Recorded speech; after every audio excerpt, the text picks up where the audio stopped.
Evening. My name is Bob Liff, and this is the CUNY Forum, a monthly town meeting that brings prominent New Yorkers together with faculty and students of the Edward T. Rogowsky Internship Program in Government and Public Affairs.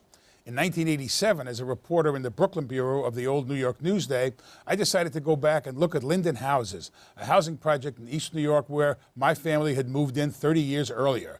I learned some astonishing facts. During the late 1950s and well into the 1960s, New York City opened more than 15,000 units of affordable housing a year in New York City Housing Authority developments alone. By the early 1980s, Ronald Reagan had decimated federal support for public housing, and NYCHA was opening fewer than 500 units a year. Mayor Ed Koch, facing a massive housing shortage, launched a $5 billion plan that remains the most dramatic civic commitment to affordable housing in a city struggling to put a roof over the heads of working and poor families. But Koch had one asset that Mayor Bill de Blasio, who recently launched a multi-year effort to build or preserve 200,000 units of affordable housing, cannot call upon. Koch was able to take advantage of vast swaths of unused land, including large portions of the South Bronx, left over from the municipal collapse of the 1970s, when many apartment building owners simply walked away from unprofitable properties. De Blasio's job now is to figure out how to build 80,000 new units while preserving an additional 120,000 units at a time when land values are at an all-time high. Economic inequality plagues the city population, facing a dwindling supply of affordable units and record high rents. De Blasio, elected after an activist campaign that vowed to end what he called the Tale of Two Cities, has surprised some of his erstwhile critics in the real estate industry by embracing something he calls flexibility. De Blasio is actually encouraging developers to build higher and denser properties in exchange for designating more than a customary 20% of units as affordable.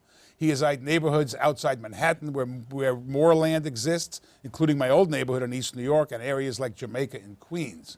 De Blasio's plan has not been immune from controversy. There are already rumblings from community boards and activists who see an end run around their traditional roles in neighborhood development, and a recent uproar over the so-called Poor Door on Manhattan's West Side, where residents of affordable units use a door facing West End Avenue, while market-rate unit occupants enter through a riverfront door and enjoy other amenities to themselves, threatens to embroil the very developments intended to provide affordability in a debate over inequality throughout the city.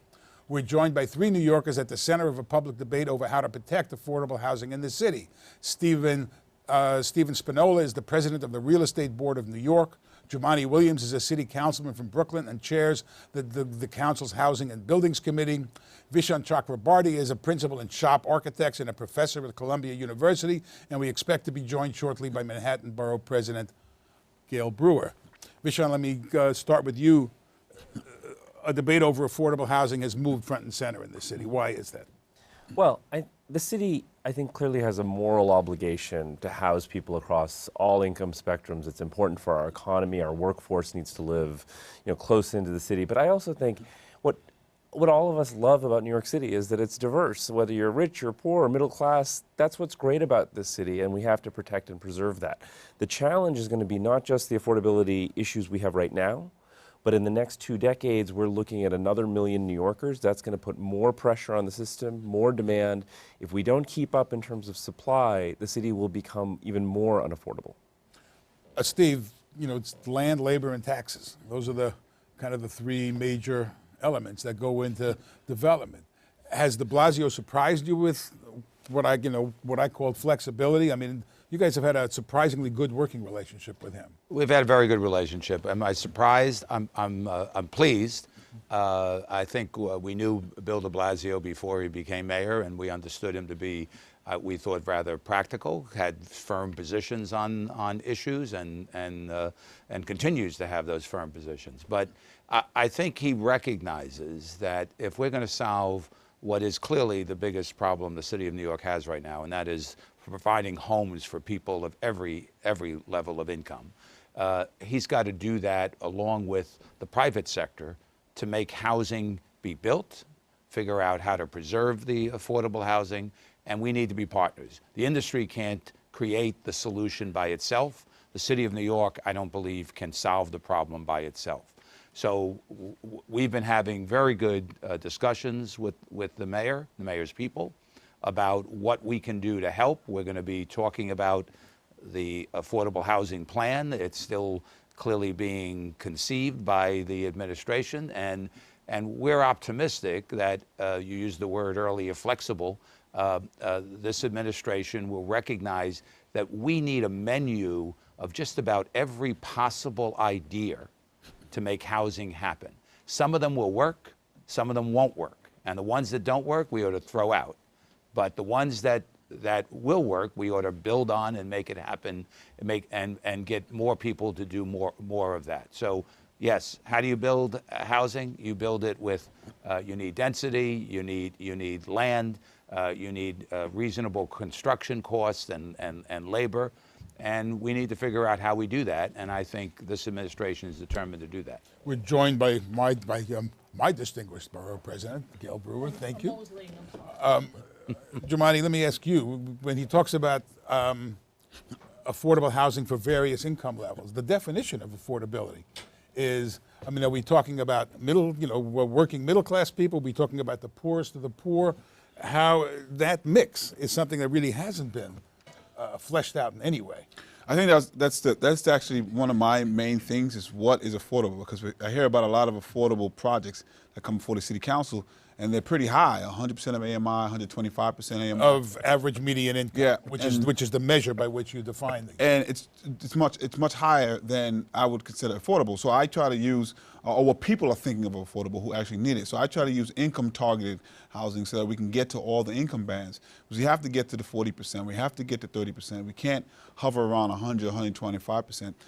The higher up you go, actually, there's more vacancies in certain areas. And the least amount of vacancies are actually in the lower income bands. And that's where we need to concentrate a lot of the development. I do agree that we need a menu of things to get to. Everybody has to put some skin in this game. So there's some profits that can't be made. They have to lower that. I want to make sure people make profit, but you can't make all the profit. The city has to put in funding to make sure that we can make the deal work.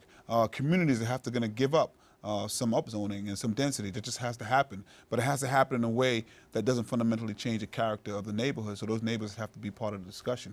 But everybody has to chip in here for us to really get to where we need to go. I want to go back to that community question in a second, but Borough President Gail, let me ask you, you've been quite critical of the emergence and of the awareness of what's called the poor door at the Extel development. My firm, in my real life, I don't work for Extel, but my firm does represent Extel, since I always put out my conflicts here.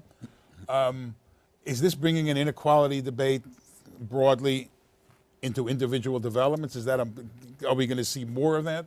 Well, I hope not. I mean, that was really frustrating because in the City Council, we worked hard on that particular Riverside Center, 61st and the river, Hudson River, to make sure that every countertop was the same as every other countertop and it was integrated.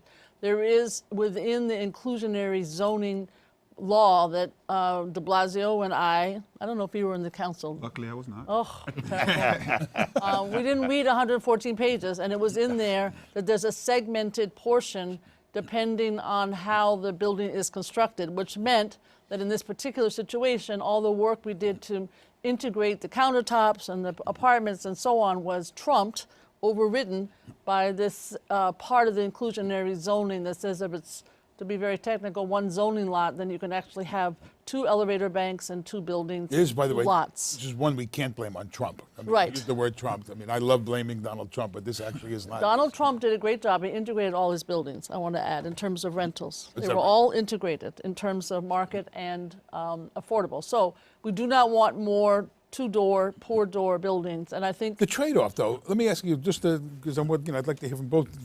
The trade-off is if a developer, whether it's going to be 20% or he wants more subsidies from the city, and I believe if you get any subsidy or any action from the city has leverage to say, I want you to do more affordable. I want you to, if you're asking for something, you have to pay for that in some way.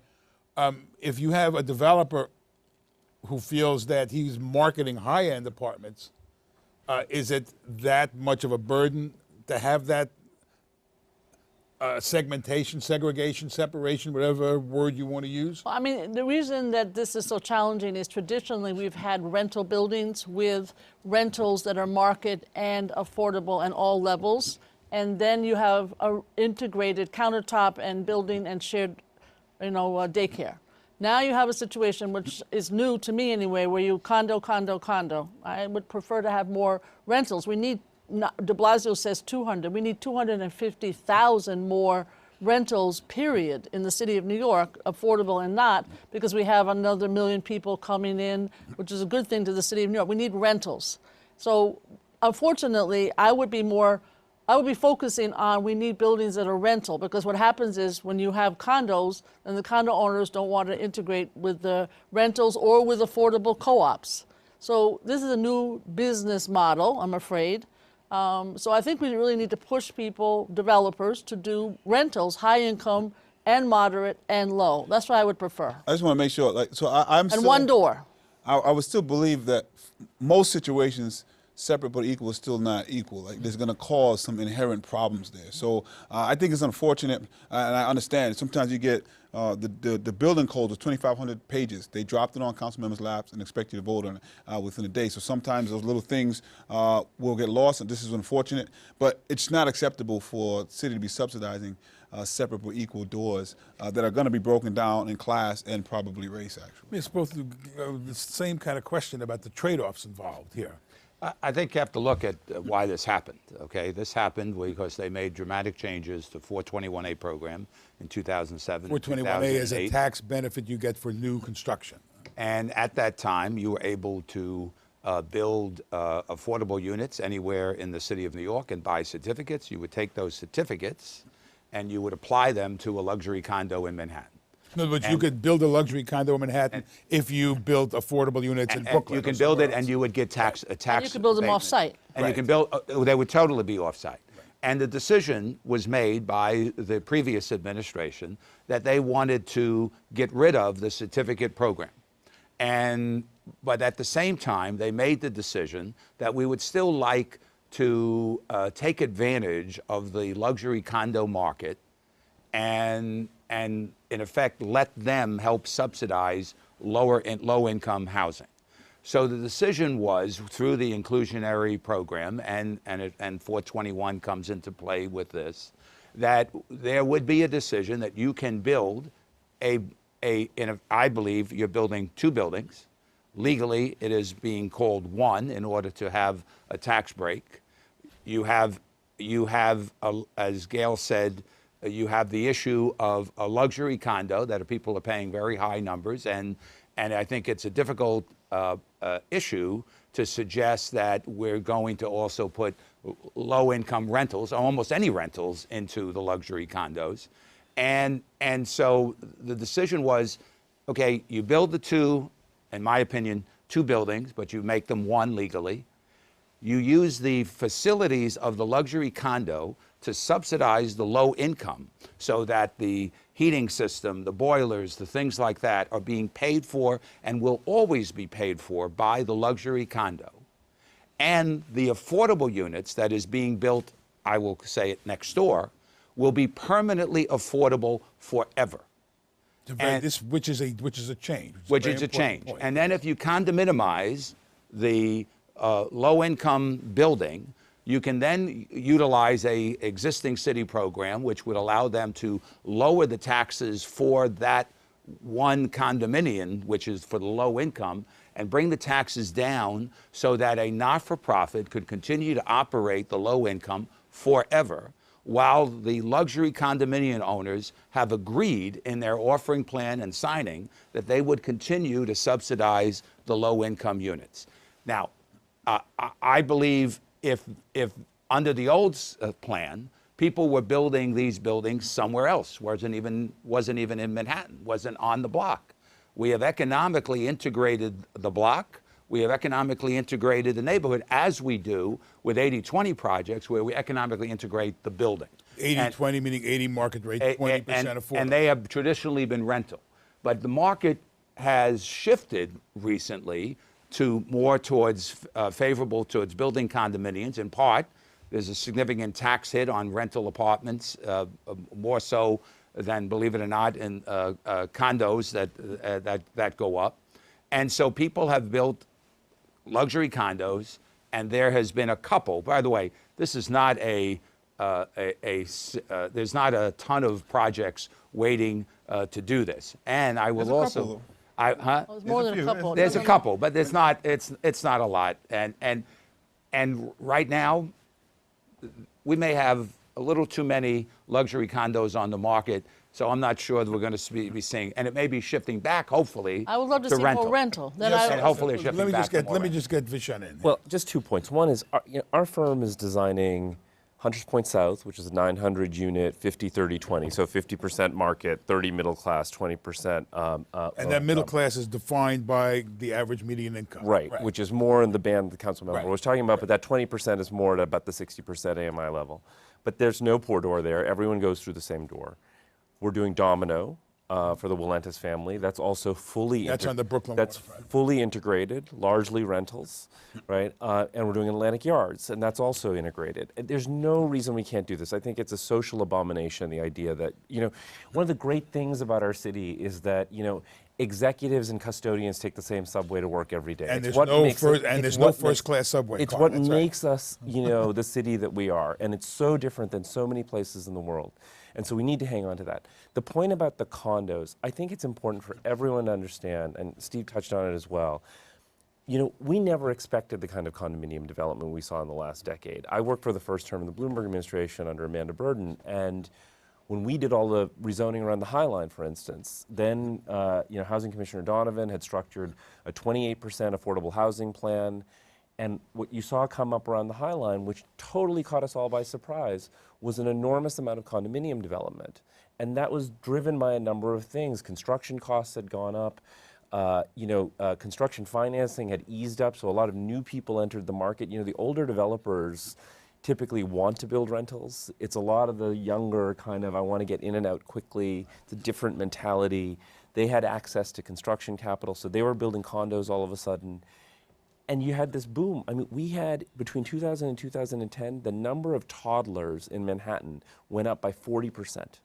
So you had huge real estate pressure that was driving this condo demand. And getting back to rentals is something we need to focus on. Housing costs in the city to understand how to get back to building the kind of rentals that we So need. I want to second and third that, and I want to say some of your older family members are agreeing with you 100%, and I must admit they say, Gail, because you got the condo guys and then you got the rental people, and we have to do the rental because then you only have one door.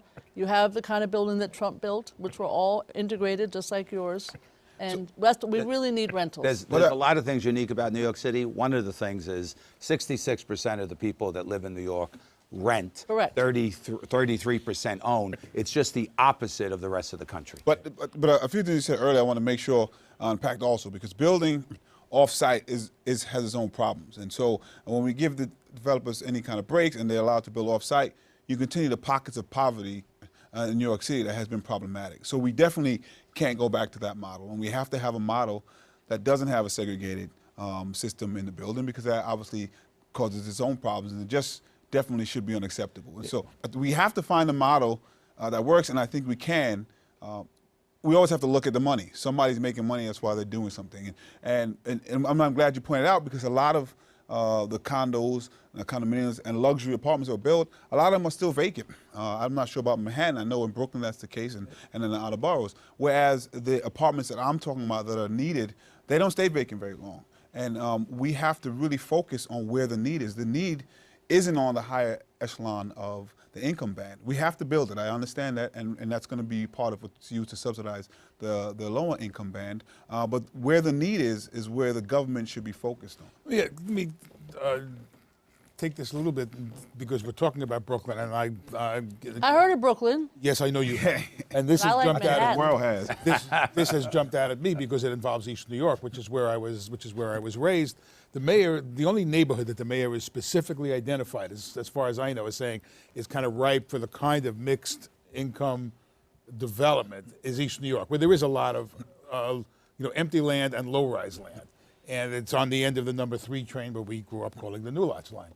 I wonder how if market rate people would want to live that either that far out or in East New York.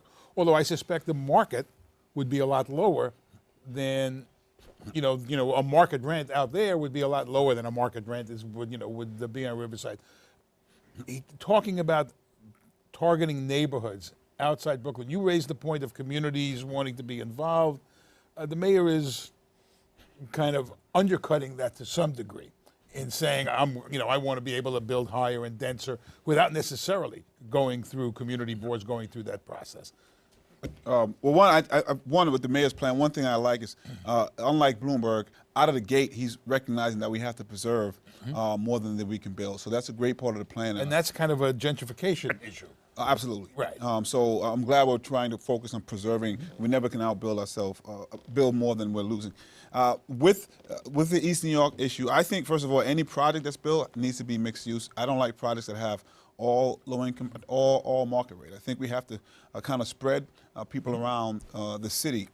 I think what we have to understand is that there has to be upzoning, there has to be more density. That is a guarantee. And I think if you speak to people and explain what's happening, they will fully understand it, just not in their neighborhood. And so we're going to get that across the city. So there has to be a little bit of urging and nudging. And within that urging and nudging, I think we have to have the community more involved. So my hope is as we're going through the East New York process, they are fully vested in the conversation and have real roles in the conversation, because you can't build a high rise in East New York, and we do need that density. And you want to make sure that the people who live in East New York now are going to be able to benefit from the boom that's going to come. And we also have to build holistically. So as we're building homes, well, one thing we didn't do is make sure there's a grocery store in the past, make sure there's a school in the past, and make sure there's a neighborhood there that people can really thrive. So my hope is that all that is part of the discussion. There is a concern because East New York has been singled out, but there hasn't been a real plan on what that means yet.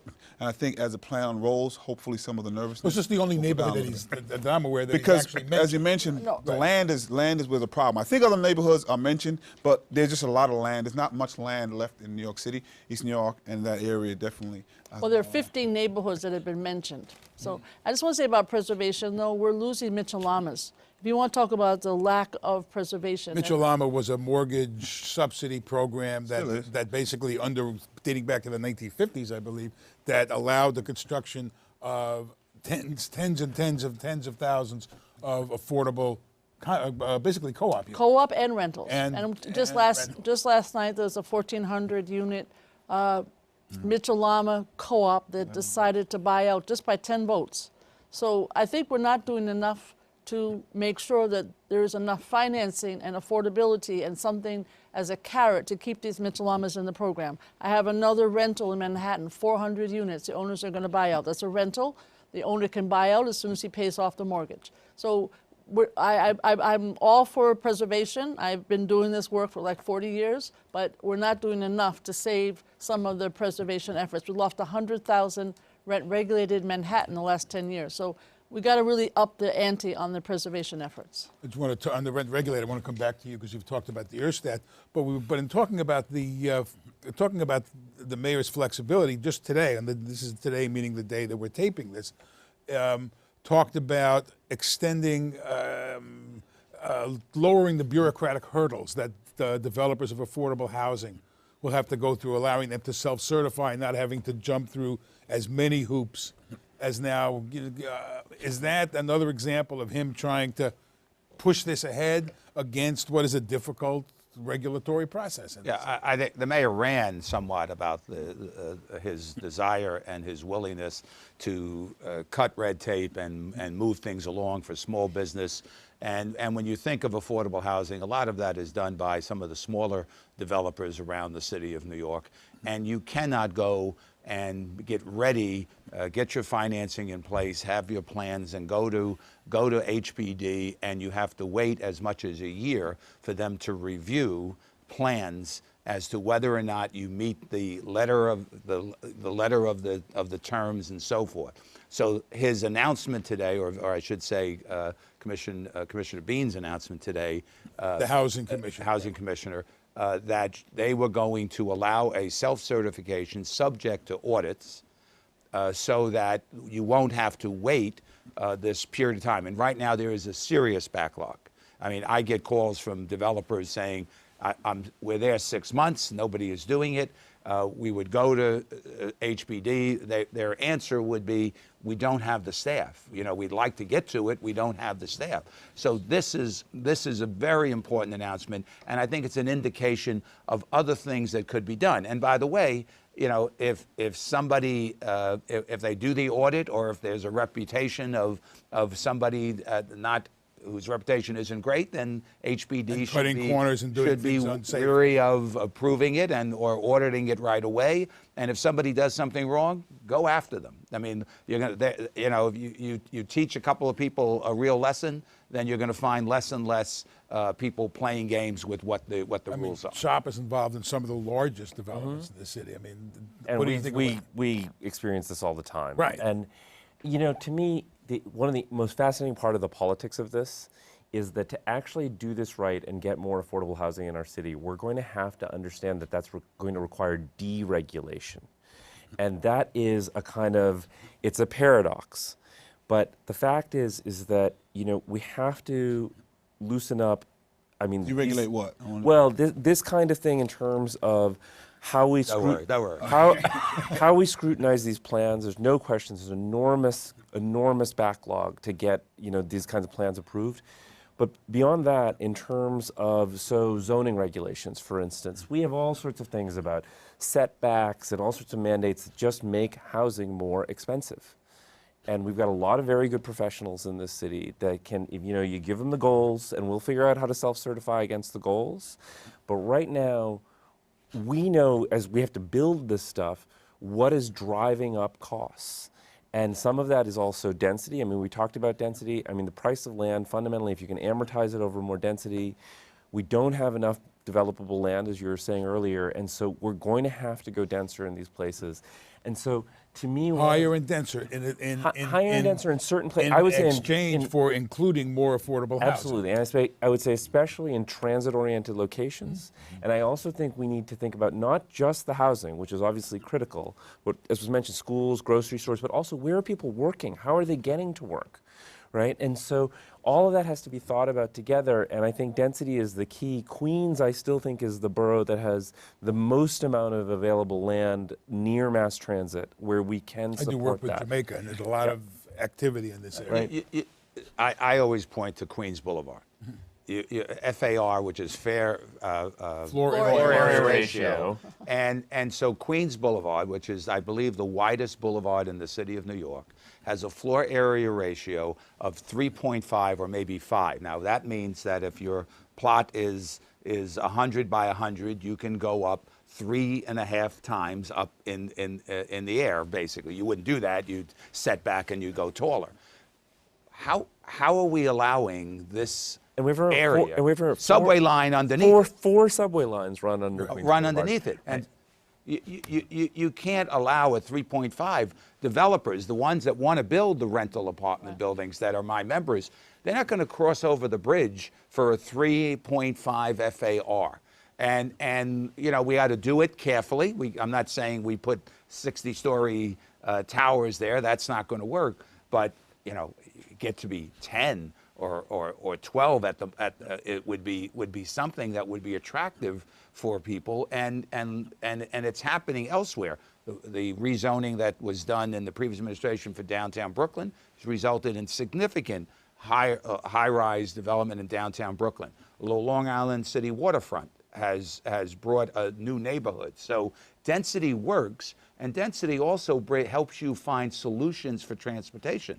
Nobody's going to give you another bus if you've only put 10 people living in an area. But if you've put a couple of hundred people in an area, well, maybe it's worth putting a ferry stop riders, right, or a bus. So density's got to work, and it's got to come, as the councilman said, along with the programs and the services, so that you're not disrupting the people that have been living there, but you're also providing them with the schools. You know, the crazy concept of the Board of Education, whatever it's called now, Department of Education, wouldn't look at whether an area was needed a school or not until the kids were already ready to go to school. Right. You knew that this was being built. Right. You knew these buildings are going up. How do you say, I'm not going to consider a school until the kids are ready to be enrolled? Do those kinds of concerns run up against community boards, community activists, community groups that you have to deal with, that you have to deal I mean, with? I think in Manhattan we have the least amount of land and it's the most expensive. And you will find that density is going to be challenged, and we do want more preservation. But I think people are willing, as long as there's community input in terms of a piece of land. You know, there's some along the Amtrak. We're looking at some issues like that. There are some faith-based institutions that are hurting for money that want to work with us. And then, you know, we can work with NYCHA only if the residents and the community board have input. There are some NYCHA projects. I know Harborview on 55th Street is working as part of the Hudson Yards project and putting in 100% affordable. That will still gain some money for NYCHA. You just don't make as Another much. part of the equation is labor. And whereas traditionally most large-scale construction in this city was built union, you know, the difference between building union and building non-union is a significant difference. You know, is a significant difference in the cost of development. You know, I mean, I would suspect that this is an area where the mayor would be less flexible in terms of his insistence on, you know, but I don't know, because he's demonstrated some flexibility. So the first question I want about whether it's an issue with communities, yes and always. So it's always going to be an issue with communities. They want certain things, they just don't want it there, and everybody suffers from NIMBY. In Queens, like going up to 12 FAO. I mean, that's probably pretty high. I got to ask for more. But going, you know, from 3 to 5 or 6 in some areas, but like it's going to be some pain that kind of people are going to have to deal with and feel. And I also want to talk about preservation, because it's so key, and sometimes people miss the most important part of preservation. And we put people in difficult positions. Now, if you're a Mitchell Co-op and you have the ability as a family to make a lot of money if you get out of it, that's a bad situation to be in. So we need to prevent people from being in that situation to begin with. And the preservation is not just for the family that's there now, it's for the families who need it in the future, and it's for the stabilization of that community to keep that economic diversity there. And so we often forget about that when we're talking about the preservation. It's Well, that's very actually important. why the permanent Yeah. affordability is Yes, such it's an very important. Such an important But change. your last Right. question, thankfully, unions have come to the table. I'm not sure what the product is they're going to come with, but I can tell you the same charge for building the type of affordability that we want to see built, and hopefully union labor, if we can, can't be what's charged for other projects. There has to be a difference in what the labor is. Now there's project agreements that are in place for a Right. lot of large. I mean, explain what that is. So there are project labor agreements that help to ease some of these issues, but I actually think, and I know everyone's read about the controversies and the issues swirling around this, but I still believe that modular construction is the future and the answer to this. I mean, what we're going to do at Atlantic Yards, and I'm absolutely sure Forest City is going to get it done, is we're building, you know, the tallest modular high-rise in the world. And you're building it and in the Brooklyn Navy Yard. We're aren't building it with union Union labor labor at the Brooklyn in the Navy Brooklyn Yard. Navy I Yard. went to see it. We're going to get past, you know, right now we're in the, you know, I'm sure the first Macintosh had a couple of glitches, but that's not why you didn't build a Macintosh. And we're going to get through this period, and I'm absolutely convinced that we're going to lower construction costs by a fairly dramatic amount and still use union labor. This does not have to be a zero-sum game. We have technology that can get us through this. The problem is we build buildings sort of like we're still sort of somewhere between the 18th and the 19th century, right? And, you know, technology allows us to leapfrog all that. And we just have to get there, and it's just a question of getting people past the way they're used to doing things. And unions are also beginning to understand. Thankfully, they've come had to the flexibility. table. And so hopefully. And they also, the unions have a safety program. In other words, if you're in a union, I find that the workers are trained. Oh, absolutely. I know, but I'm just saying we have to remember that safety comes first. I will have to say also, what I do want to see also in some of the unions, they haven't done a good job in diversifying some of the workforce.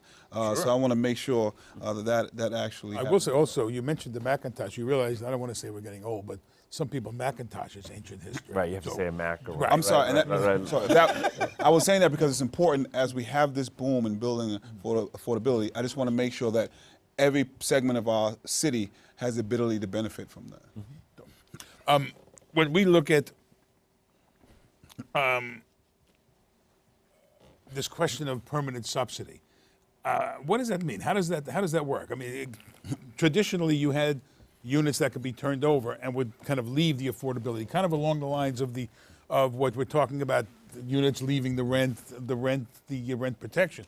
And you want to let me shift over here because you just had a press conference, I think, with Councilman Callos about trying once again to bring control over rent regulations back to the city from where it's controlled in Albany now. Yes, and one day Mr. Spinola is going to agree with me on this. Probably not today, but the Erstad law, as you mentioned, prevents New York City from controlling rent regulations and from controlling how much the rents are. Everybody usually focuses on how much the rents are, which are critical and key because I think rent regulation is the largest quote-unquote affordable housing program we have.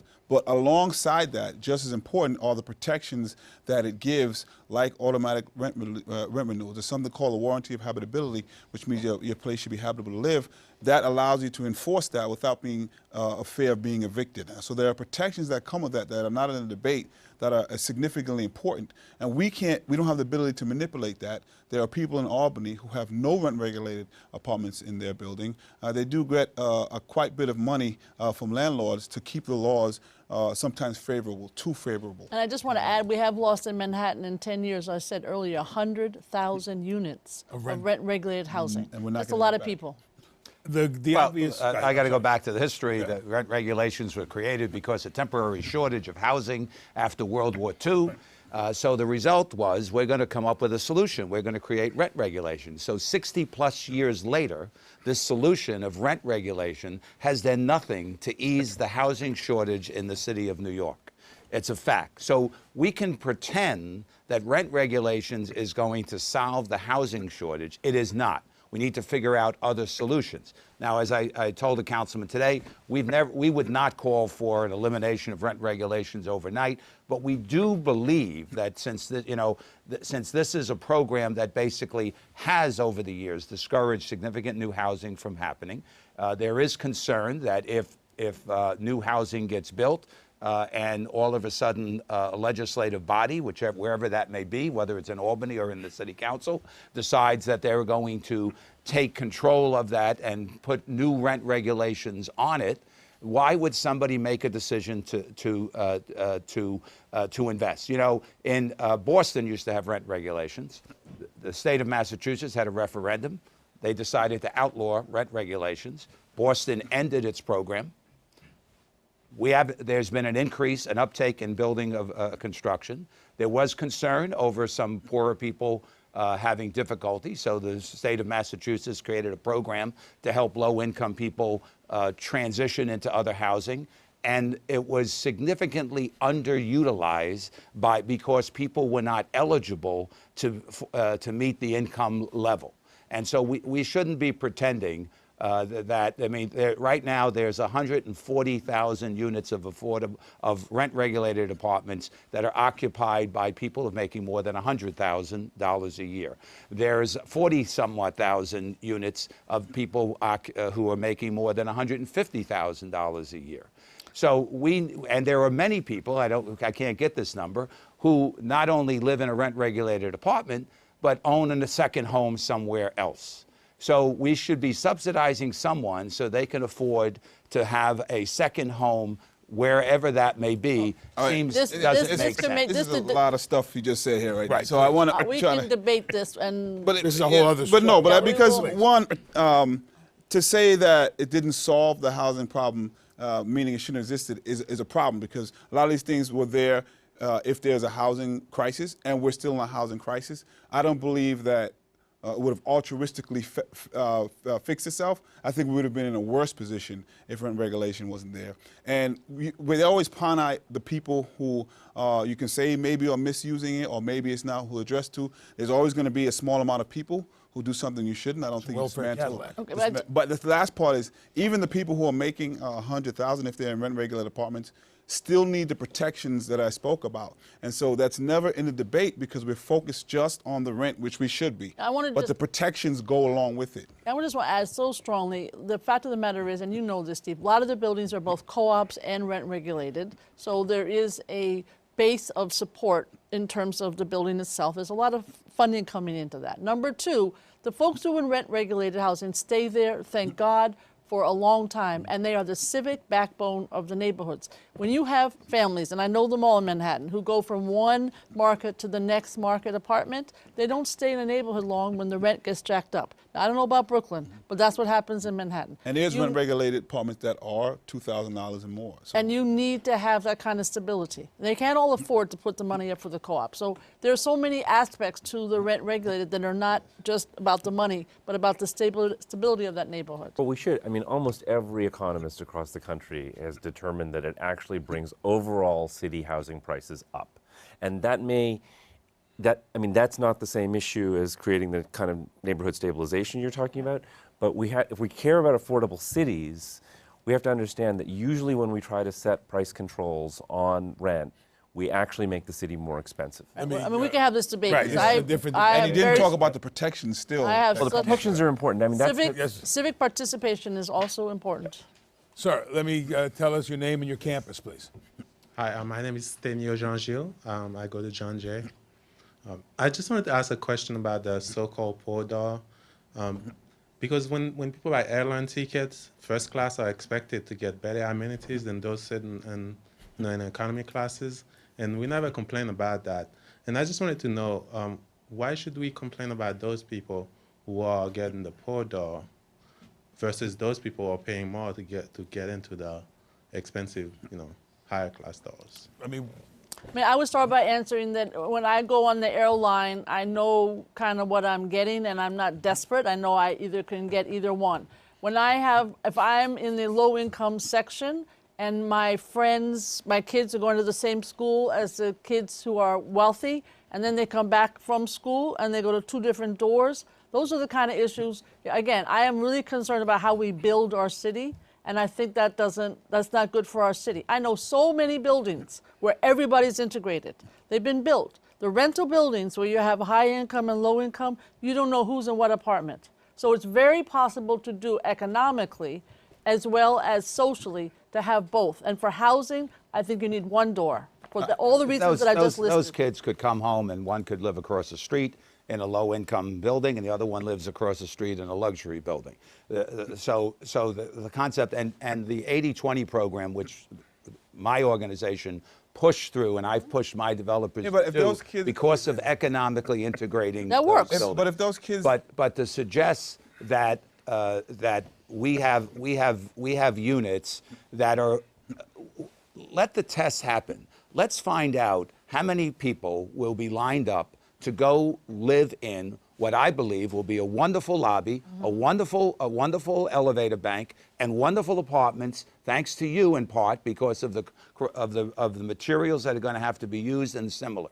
And the people there, I believe, if they were across the street or if they were in a separate building, we would not be talking about it. But I think putting kids in a separate building is, if they're all low income, is still a problem because we're separating them and pretending that they shouldn't be integrated with. But let me finish.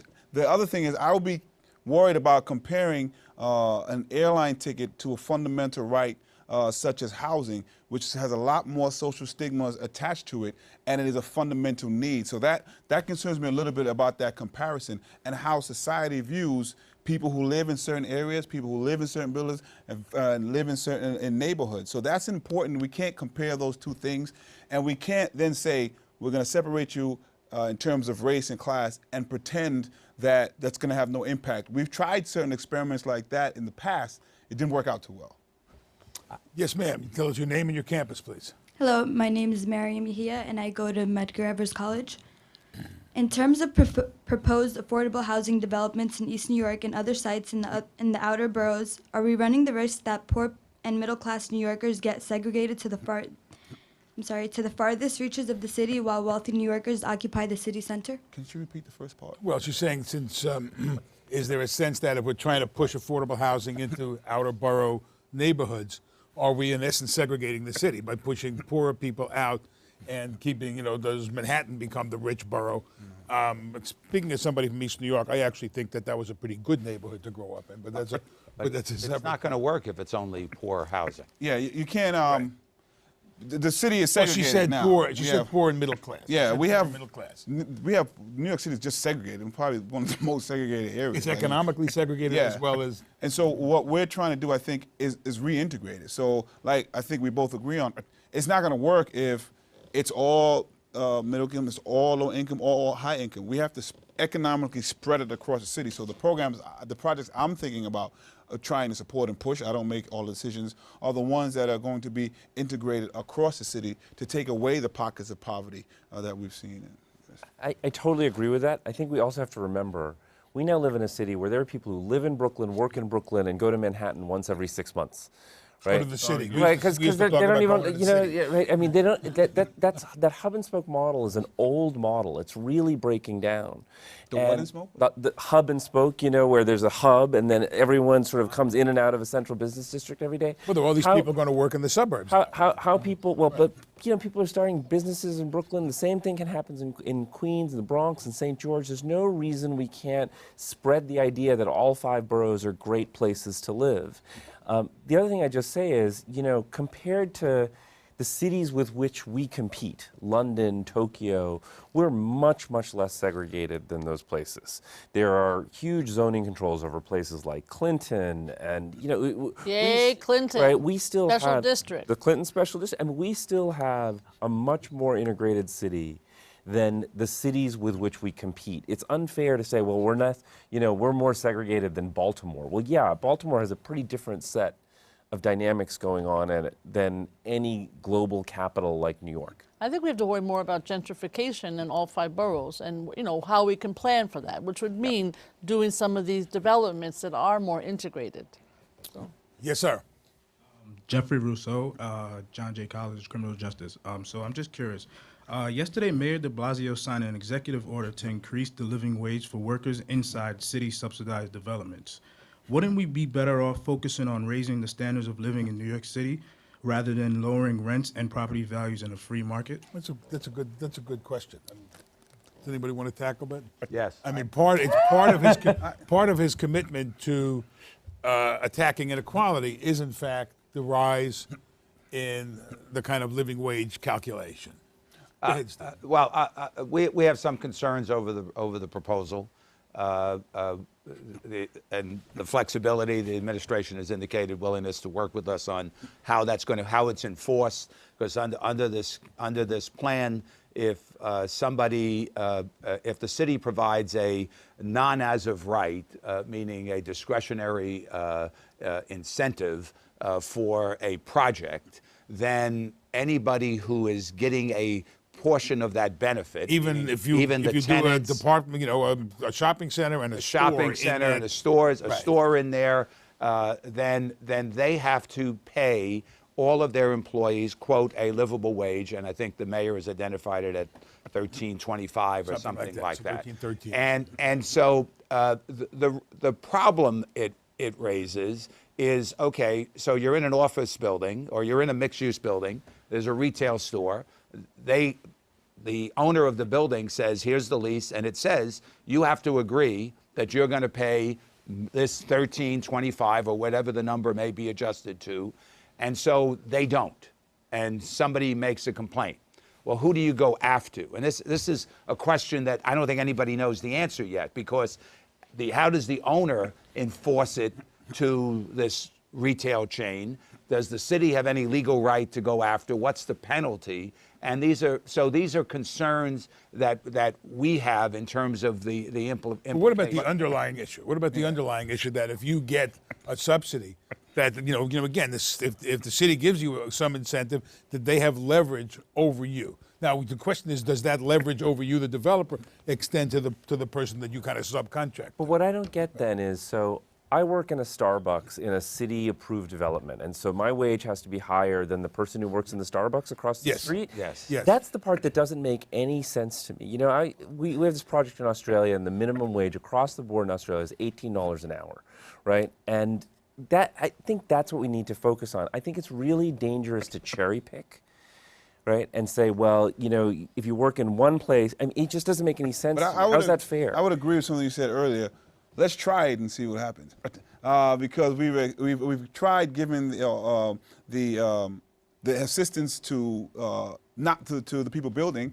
I would love to try to give some assistance to the people who are going to be working there after the building occurs. I agree with you that it would be best to do it across the board. And so my hope is that what the city council has done, and I think will do, and what the mayors do, will urge Albany to really push it forward. Because to the point that I think he was asking, we have to do both. We have to change rents and things like that, but we also have to raise the ability for people to make more money, because nothing ever goes down.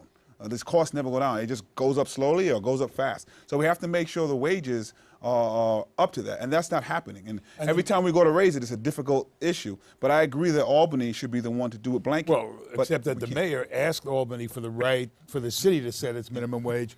Albany and the governor said no. This is what the mayor can do with the powers that he has. And it's only 18,000 workers also, just so we're That clear. they predict would be covered by this. Yeah, I mean, so it's not a lot. And, you know, I assume that the development that has the non-Starbucks, a coffee shop or whatever, that would have to jack up the prices, that they're paying less of a property tax than the Starbucks building across the street. I mean, that would be the assumption. Chances are the owner That would be would the have assumption. to lower the rent as Right. well, which is, since the owner got a benefit, that may be a That's perfectly where, legitimate you know, because normally, thing of course, to do. the owners pass on any increase to their tenants.